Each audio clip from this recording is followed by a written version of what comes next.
ఈ స్తోత్రములు కలుగునుగాక. ఈ దినము మనకు మట్టల ఆదివారం కదా. ఈ దినాన మరి యేసుక్రీస్తు ప్రభువుని జయోత్సాహముతో మరి ఆయన యెరూషలేము పురవీధుల్లో మరి గాడిద మీద ఊరేగినటువంటి దినం. ఈ దినమున అనేక మంది జయోత్సాహముతో మరి దేవునిని ఆరాధించారు, దేవుని స్తుతించారు, దేవుని గణపరిచారు. అందుకనే ఈ కొద్ది మాటలను మనం ధ్యానం చేయబోతున్నాం. మరి యేసుక్రీస్తు ప్రభు ఎప్పుడు కూడా గాడిద మీద ఎక్కినట్లు మనం చూడలేదు, కానీ ఇదే చివరిగా ఆయన గాడిద మీద ఎక్కి ఆయన మరి యెరూషలేము వీధుల్లో విజయ ఉత్సవముతో ఒక యుద్ధ వీరుడు వెళ్ళినట్లు ఆయన వెళ్ళాడు. అయితే ఇక్కడ మనం చూస్తే లేఖన భాగంలో మరి కొద్ది మాటలను మనం ధ్యానం చేసుకుందాం. 38వ వచనములు అంటాడు, ప్రభు పేరట వచ్చువాడు వచ్చు రాజు స్తుతింపబడునుగాక అని రాయబడింది. ఎవరు వచ్చారయ్యా ప్రభువు పేరట అంటే, ప్రభు అయినటువంటి యేసుక్రీస్తు ప్రభువు పేరట ఈ లోకములోనికి వచ్చాడు. ఆయన ఈ లోకములోనికి ఎందుకు వచ్చాడు? సర్వమానవాళికై పాపములో నుండి ప్రజలను విమోచించడానికి, పాపములో నుండి ప్రతి మనిషిని విడుదల కలుగజేయడానికి, నశించిపోతున్నటువంటి ఆత్మలను విడుదల కలుగజేసి ఆయన శిలువ మరణము ద్వారా మనలను పవిత్రపరచడానికి ప్రభు అయినటువంటి యేసుక్రీస్తు ప్రభు ఈ లోకములోనికి వచ్చాడు. ఆయన ఈ లోకములోనికి రావడానికి గల గొప్ప ఉద్దేశం ఏమిటంటే, ఆనాడు హవ్వ ఆదాములను దేవుడు వెలుపలకు పంపించినప్పుడే దేవుడు వాగ్దానం చేశాడు. ఆ దినాన బలిని అర్పించి వారికి చర్మపు చొక్కాయలు తొడిగించి వారిని వెలుపలకు పంపించి వారితో వాగ్దానము చేసినటువంటి దేవుడు తన కుమారుడైనటువంటి యేసుని ఈ భూమి మీదకు పంపించి తర్వాత తన శిలువ మరణము ద్వారా మనలను విమోచించడానికి ప్రభువైన యేసుక్రీస్తు ప్రభు బలి అవ్వవలసి వచ్చింది. అయితే ఈ బలి అనేది సాధారణమైన స్థితిలోనికి వెళ్ళలేదు. ఆయన సాధారణంగా వచ్చాడు, ఏదో బలి అయిపోయి వెళ్ళిపోలేదు, కానీ విజయ ఉత్సవముతో, అంటే ప్రజలందరికీ సంతోషాన్ని కలిగిస్తున్నాడు. ఏమనో తెలుసా? ఇదిగో మీకందరికీ మహా సంతోషకరమైన శుభవర్తమానం ఏమిటి అనగా, లోకరక్షకుడు మీ కొరకు పుట్టాడు. పుట్టినటువంటి ప్రభు అయినటువంటి యేసుక్రీస్తు ప్రభు శిలువ మరణములో నీ కొరకు మరణాన్ని అనుభవించబోతున్నాడు.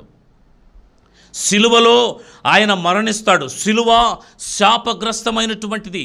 రోమా చక్రవర్తి సామ్రాజ్యంలో శాపగ్రస్తమైనటువంటి వ్యక్తులు మాత్రమే, హేయమైనటువంటి వ్యక్తులు మాత్రమే దానిని ఎక్కుతారు. కనుక మనం జ్ఞాపకం చేసుకున్నట్లయితే యేసుక్రీస్తు ప్రభువుని సిలువ వేయక మునిపే 2 దొంగలు సిలువలో వేలాడుతున్నట్లు మనం చూడగలం. వారు బందిపోటు దొంగలు. అంటే శాపగ్రస్తమైన, రాజ్యానికి విరుద్ధమైన, రాజ్య అధికారమునకు వ్యతిరేకమైనటువంటి వారిని సిలువ వేస్తారు. అలాంటి సిలువలోనికి ఆయన ఏం చేస్తున్నాడు? వెళుతున్నాడు. ప్రియమైనటువంటి వారలారా, ఆ సిలువలోనికి ఆయన వెళ్ళేటువంటి అనుభవంలోనికి వెళ్ళే ముందు విజయ ఉత్సవముతో మరి ఆయన ఈ లోకంలోనికి వచ్చాడు. ప్రియమైనటువంటి వారలారా, ఒక నూతన కార్యం ఏంటంటే, యేసుక్రీస్తు ప్రభు ఈ లోకములోనికి రావడానికి గల ముఖ్య ఉద్దేశం ఇంకొకటి ఉంది. ఈ లోకములో ఉన్నటువంటి మానవులు పాపముతో మగ్గిపోతున్నారు, పాపముతో నాశనమైపోతున్నారు, పాపముతో మలినమైపోయి పతనమైపోతున్నారని దేవుని పరలోక రాజ్యములో సమాధానం లేదంట. దేవుని రాజ్యములో నశించిపోతున్న మనుషుల పట్ల, నశించిపోతున్నటువంటి మానవాళిని విమోచించేంత వరకు దేవుని పరలోక రాజ్యములో సంతోషము లేదంట, సమాధానము లేదంట. ఎప్పుడు కూడా ఈ మనుషులను గురించే ఆలోచనట. అందుకే ఇక్కడ లేఖన భాగంలో చూస్తున్న పరలోకమందు, జాగ్రత్తగా గమనించండి, పరలోకమందు సమాధానమును ఏముందంట? పరలోకములో సమాధానము. ఇక్కడ ఏమంటున్నారు? పరలోకమందు సమాధానమును, సర్వోన్నతమైన స్థలములలో మహిమయు ఉండునుగాక. అంటే దీనిని బట్టి మనకు ఏమర్థమవుతుందంటే, దేవుని సన్నిధానమైనటువంటి పరలోక రాజ్యములో ప్రజలు చేసిన పాపమును బట్టి ఏ దినమైతే హవ్వ ఆదాములు పాపము చేసి దేవుడు అనుగ్రహించు మహిమను పొందలేకపోయారో ఆ దినము నుండి పరలోక రాజ్యములో ఏదో కోల్పోయిన స్థితిలో ఉన్నారు వాళ్ళు. దేవుడును దేవుని దూతలను ఆరాధింపబడుతున్నప్పటికీ కూడా దేవుని సన్నిధానములో సమాధానం లేదు, కోల్పోయారు. దేవుని సన్నిధానములో వారు సమాధానము లేనటువంటి స్థితిలో ఉన్నారు. ఎందుకు సమాధానము లేదయ్యా అంటే, నశించిపోతున్నటువంటి ప్రజలు, పాపములో మగ్గిపోతున్నటువంటి ప్రజలు, వేదనతో నలిగిపోతున్నటువంటి ప్రజలు, వీళ్ళని ఏ విధంగా నేను విమోచించాలి అని తండ్రి అయినటువంటి దేవుడు ఆలోచిస్తున్నాడు. తండ్రి అయినటువంటి దేవుడు ఆలోచిస్తూ ఒక తీర్మానములోనికి వచ్చాడు. ఎలా ఆలోచించాడయ్యా అంటే, ఇశ్రాయేలీలు ఏ విధముగా ఐగుప్తులో మగ్గిపోతున్నప్పుడు, ఏ విధముగా ఇశ్రాయేలీలు ఐగుప్తులో నలిగిపోయి దేవునికి మొరపెడుతున్నారో, ఆ మొరను ఏ విధంగా దేవుడు విన్నాడో, విని వారికి ఏ విధంగా సహాయం చేసి ఐగుప్తులో నుండి విడిపించాడో, విమోచన కలిగించాడో, అదే విధముగా పాపపు జీవితములో నలిగిపోతున్న మనలను విమోచించడానికి ఆయన తన కుమారుడిని పంపించడానికి నిశ్చయించుకున్నాడు. ఆయన తన కుమారుని భూలోకములోనికి పంపించడానికి ఎన్నో సంవత్సరముల నుండి, ఏండ్ల నుండి అవ్వ ఆదాములను వెలుపలకు వచ్చిందని మొదలుకొని యేసుక్రీస్తు ప్రభు ఈ లోకములోనికి వచ్చేంత వరకు ప్రజల మానవ పాపముల నిమిత్తమే తండ్రి అయిన దేవునికి, కుమారుడైన యేసుక్రీస్తు ప్రభువుకి చర్చ జరుగుతూ ఉండేది. ఆ చర్చ జరుగుతుంది కనుకనే యెషయా గ్రంథములో క్రీస్తుకు పూర్వము ప్రవచన వాక్య రూపములో ఏమంటున్నాడు తెలుసా? ఇదిగో కన్యక గర్భవతి అయి కుమారుని కనును. ఇది క్రీస్తుకు పూర్వము జరిగినటువంటి సంఘటన. క్రీస్తుకు పూర్వం 430వ సంవత్సరంలో జరిగితే పాత నిబంధనకు క్రొత్త నిబంధనకు మధ్య 500 సంవత్సరాలు మధ్య వ్యత్యాసం ఉంటే, ఆ తరువాత క్రీస్తు శకం ప్రారంభమైంది ఒకటి యేసు జననము తరువాతనే. కనుక యేసు జననము తర్వాత ప్రారంభమైనటువంటి ఈ క్రీస్తు శకములో 33.5 సంవత్సరము భూమి మీద జన్మించినటువంటి యేసు క్రీస్తు ప్రభు సర్వ మానవాళికై ఆయన మరణించడానికి వెళుతున్న సందర్భములో జయోత్సాహముతో యెరూషలేము పురవీధులలో వెళుతున్నాడు. ప్రియమైన వారలారా, మనం జ్ఞాపకం చేసుకున్నట్లయితే ఆ యెరూషలేము వీధులలో ఆయన ఒక గాడిద మీద ఎక్కాడే. ఆ గాడిద ఎలాంటిది అనంటే పవిత్రమైనటువంటిది, పరిశుద్ధమైనటువంటిది. ఆయన ఏ పని చేసినా పరిశుద్ధతనే. ఆయన ఏ పని చేసినా పరిశుద్ధత లేకుండా ఏది చేయడు ఆయన. అందుకే మనల్ని నేను పరిశుద్ధుడును కనుక మీరును పరిశుద్ధులయ్యుండుడి అన్నాడు. కనుక ఆ పరిశుద్ధుడైన దేవుడు మరి కట్టబడి ఉన్నటువంటి గాడిదను మనను, ఎందుకో తెలుసా, సాదృశ్యం ఏంటో తెలుసా? అక్కడ గాడిదను తన శిష్యుల చేత ఎందుకు ఇప్పించాడంటే, కట్టబడి ఉన్నటువంటి మనలను, అనగా పాపములో కట్టబడి ఉన్నటువంటి మనలను, పాపపు జీవితములో కట్టబడి మగ్గిపోతున్న మనలను మరి విమోచన కలగడానికి ప్రభు అయినటువంటి యేసుక్రీస్తు కట్టబడిన గాడిదను తీసుకుని వచ్చి దాని మీద కూర్చున్నాడు. అంటే ఇక యేసుక్రీస్తు ప్రభు ఏం డిసైడ్ అయ్యాడంటే, ఇక నేను మీ పాపములను విమోచించి మీ కుటుంబములో నేను ఉండబోతున్నాను. ఇప్పటి వరకు బాహ్య సంబంధమైన స్థితిలో నేను ఉన్నాను, ఇక నుంచి మీ జీవితాల్లో, మీ కుటుంబాల్లో నేను ఉండబోతున్నాను. ఎందుకో తెలుసా? నీ కొరకు రక్తం కార్చాను, నీ కొరకు, నీ పాపముల కొరకు, నీ అపరాధముల కొరకు నీవు పొందవలసిన శిక్ష నేను అనుభవించాను అంటాడు యేసు. మన కొరకు యేసుక్రీస్తు ప్రభు అనుభవించాడు. ఆ అనుభవం ఏంటంటే, పరలోక రాజ్యములో సమాధానము లేకుండా వారు జీవించిన విధానం. ఎవరెవరు జీవించారు? దేవుడు పరలోక రాజ్యములో సమాధానము లేని స్థితిలో ఆయన అర్హుడైన, ఘనతకు అర్హుడైనప్పటికీ మానవుడు చేసిన పాపం, దేవుని ఆజ్ఞను అతిక్రమించిన విధానమును బట్టి, దేవుని ఆజ్ఞను తిరస్కరించిన విధానమును బట్టి ఏ దినమునైతే పాపము చేయబడ్డాడో ఆ దినము నుండి దేవునికి సమాధానం లేకుండా పోయింది, కోల్పోయాడు. ఆయన కోల్పోయాడు, మనమే కాదు. మనమే సమాధానాన్ని ఇప్పుడు ఒకవేళ మన కుటుంబ జీవితంలో జ్ఞాపకం చేసుకుందాం.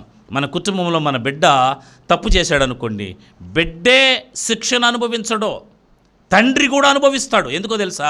అయ్యో నా కొడుకు తప్పు చేశాడే, అయ్యో నా కొడుకు చేయరాని కార్యం చేశాడే, అయ్యో నా కొడుకైనా నా కుమార్తె అయినా చేయరాని తప్పు చేశాడని శిక్ష ఎవరు అనుభవిస్తారు?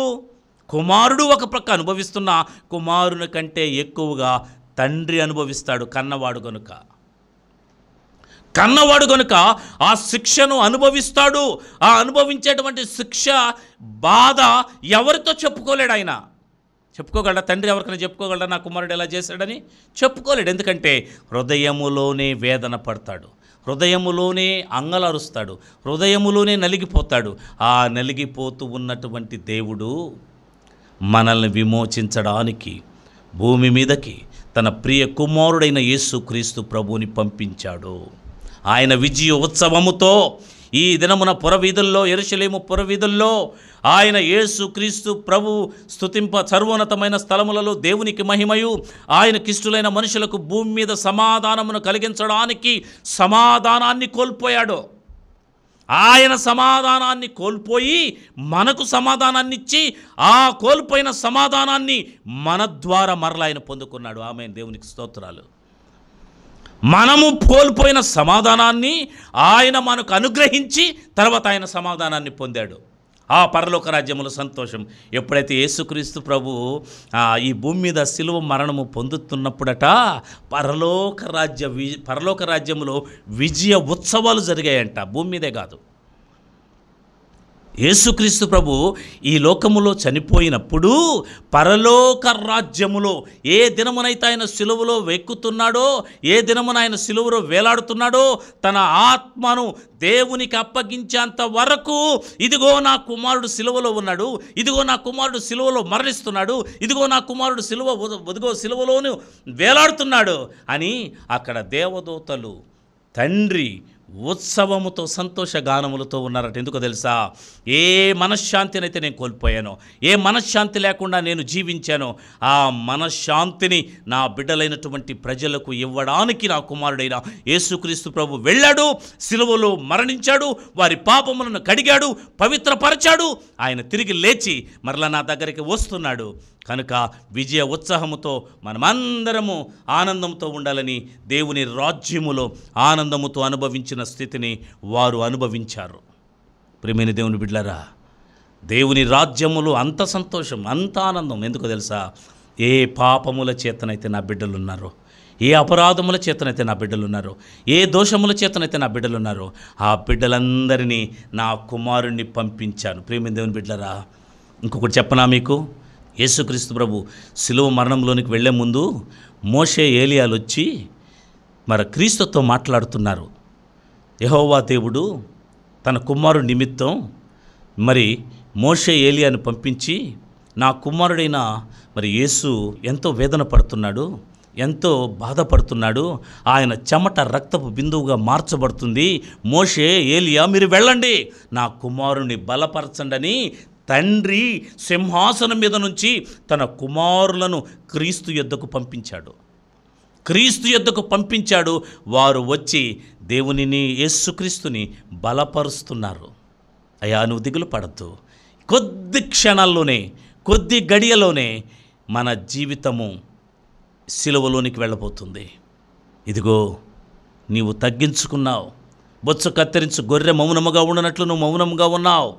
అయినా తండ్రి మమ్మల్ని పంపించాడు. ఎందుకో తెలుసా?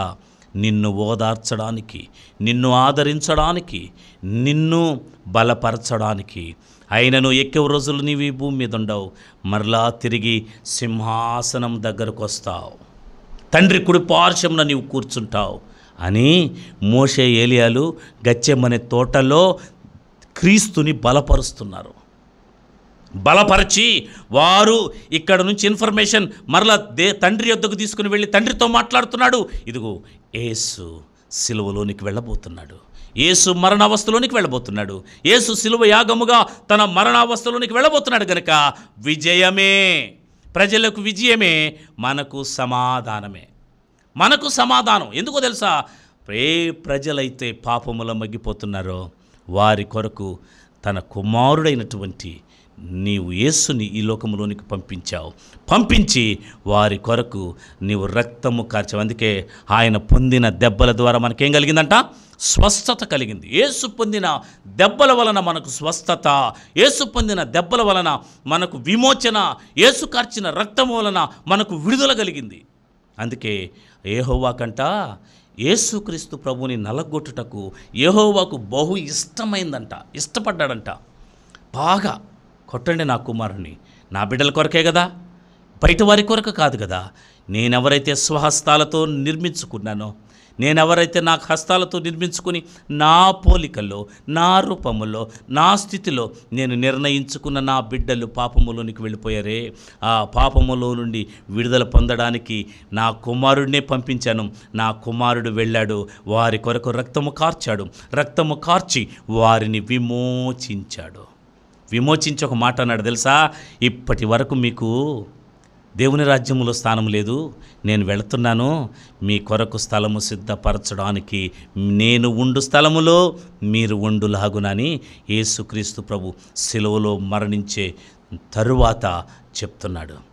ప్రియమైన వారులారా, యేసు విజయోత్సాహముతో వెళ్ళడానికి గల కారణం మనల్ని విమోచించడానికి. సమాధానాన్ని కోల్పోయిన యెహోవా, సమాధానాలను కోల్పోయిన క్రీస్తు ఏం చేసినారో తెలుసా? సమాధానం ఎప్పుడు పొందారో తెలుసా? మన పాపములను విమోచించిన తర్వాత, మన పాపములో నుండి మనల్ని విడుదల కలిగజేసిన తర్వాత, మన పాపములో నుండి మనల్ని పవిత్రపరిచిన తర్వాత వారు సమాధానము. అందుకే యేసుక్రీస్తు ప్రభు విజయోత్సాహంతో ఇక్కడ అంటున్నాడు, ఏమంటున్నాడు తెలుసా? ప్రభువు పేరట వచ్చు రాజు, ఎవరైనా రాజు అంట, ఆయన రాజు స్తుతింపబడునుగాక. పరలోకమందు సమాధానమును కోల్పోయిన సమాధానం మరలా తిరిగి వచ్చునుగాక. సర్వోన్నతమైన స్థలములలో దేవునికి మహిమ కలుగునుగాక. మహిమ ఘనత ఆయనకే. మహిమకర్హుడు, ఘనతకర్హుడు ఆయన గనుక ఈ మహిమ, ఈ ఘనత, ఈ ప్రభావములన్నీ మన తండ్రికే చెందాలని వారు దేవునిని స్తుతిస్తూ గణపరుస్తూ ఆ యెరూషలేము వీధుల్లో తిరుగుతూ ఉన్నప్పుడు, తండ్రి నా సమయం దగ్గర పడుతుందన్నాడు. తండ్రి దగ్గర పడుతూ ఉంది అని చెప్తున్నప్పుడు తండ్రి బలపరుస్తున్నాడు. మోషే, ఏలియాలు బలపరిచారు. అయితే ఆకాశమునకు భూమికి మధ్యలో ఆయన వ్రేలాడి, తండ్రి నీ చేతికి నా ఆత్మను అప్పగించుచున్నాను, సమాప్తం. ఎప్పుడైతే ఆయన ఈ లోకములో ఒకటే మాట అన్నాడు, మొట్టమొదటి మాట, తండ్రి వీరేమి చేయుచున్నారో వీరెరుగరు గనుక వీరిని క్షమించు. ఎందుకన్నాడు తెలుసా ఆ మాట? అది వీరు చేసిన పాపం కాదు, వీరు చేసిన దోషం కాదు. ఎవరు చేశారో తెలుసా? నేను వీరి కొరకు నన్ను నేను బలియాగముగా అర్పించుకుని ఏర్పరచుకున్న విధానమును బట్టి ఆ సిలువలోనికి ఎక్కబోతున్న నన్ను వీళ్ళు అప్పగించేలా నేను చేశాను కనుక సిలువలోనికి వెళుతున్నాను కనుక వీళ్ళు ఏ పాపమును చేయలేదు, వీరిని క్షమించయ్యా అన్నాడు. క్రైస్తవుని యొక్క జీవితం క్షమాపణతో కూడింది. ఆయన క్షమించే మయుడు, క్షమాపణ కలిగిన దేవుడు, ఆయన క్షమించే మయుడు, కరుణామయుడు, దయామయుడు. ఆయన ఆ దయగలిగిన దేవుడు సమాధానాన్ని కోల్పోయి మనకు సమాధానం ఇవ్వడానికి భూలోకములోనికి తన కుమారుణ్ణి పంపించాడు గనుక ఆ కుమారుణ్ణి మనకు బలిగా ఇచ్చి ఆ రక్తము ద్వారా మనల్ని విమోచించి ఈ దినము పరిశుద్ధపరిచి ఆయన సన్నిధానములో మనం మోకరించి తండ్రి అని పిలుస్తున్నామంటే క్రీస్తు రక్తము మన కొరకు కార్చిన విధానమును బట్టే. ఆ కార్చిన రక్తము మనల్ని విమోచించి మనల్ని పరిశుద్ధపరిచి పవిత్రపరిచి ఆయన రాజ్యమునకు వారసులుగా చేసింది కనుక రేపొక దినాన మనం అందరం ఏడుంటాం తెలుసా? ఆయన రాజ్యములో ఉంటాం, ఆయన సింహాసనం మీద ఉంటాం, ఆయన సింహాసనం ఎదుటుంటాం, ఆయనతో కూడా దేవుణ్ణి ఆయన్ని ఆరాధిస్తూ ఉంటాం. ఆ ఆరాధన దినము వరకు మన రక్షణను మనం కాపాడుకోవాలి. క్రీస్తు రేపు మనల్ని ప్రశ్నించే దినము రాక మునిపే మనల్ని మనం సరిచేసుకోవాలి. ఏ పాపములో, ఏ దోషములో నుండి దేవుడు మనల్ని విమోచించాడో దానిలోనికి మనం ఇంక వెళ్ళకూడదు. ఏ పాపము నుండి అయితే చూడండి, మన తలంపులను బట్టి మనం చేసిన పాపములను బట్టి దేవునికి, యేసుక్రీస్తు ప్రభుకి ముళ్ళ కిరీటం పెట్టారు కదా. మనము చేతులతో చేసిన పాపమును బట్టి ఆయన చేతులకు గాయములు చేశారు. తర్వాత ఏం చేశారు? మనం కాళ్ళతో చేసిన పాపమును బట్టి కాళ్లకు చీలలు కొట్టారు.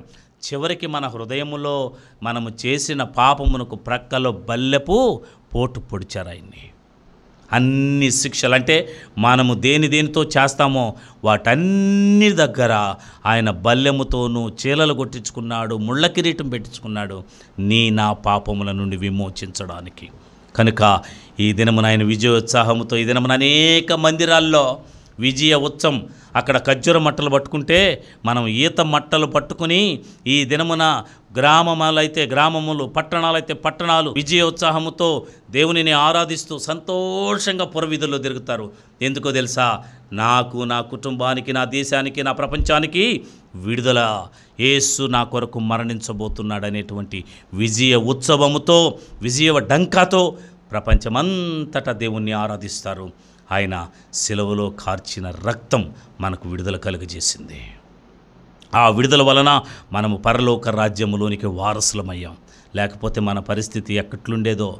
ఆయన కార్చిన రక్తమే మనకు విమోచన కలిగించి మనల్ని పాపములో నుండి పవిత్రతలోనికి తీసుకుని వచ్చింది. అయితే ఆయన కార్చిన రక్తం మనల్ని పరిశుద్ధపరిచింది కనుక ఆ పరిశుద్ధ జీవితాన్ని మనం కొనసాగిస్తూ ముందుకెళ్లాలని ప్రభు పేరట మనవి చేస్తూ దేవుడు ఇచ్చిన ఈ మాటలను ముగిస్తున్నాను.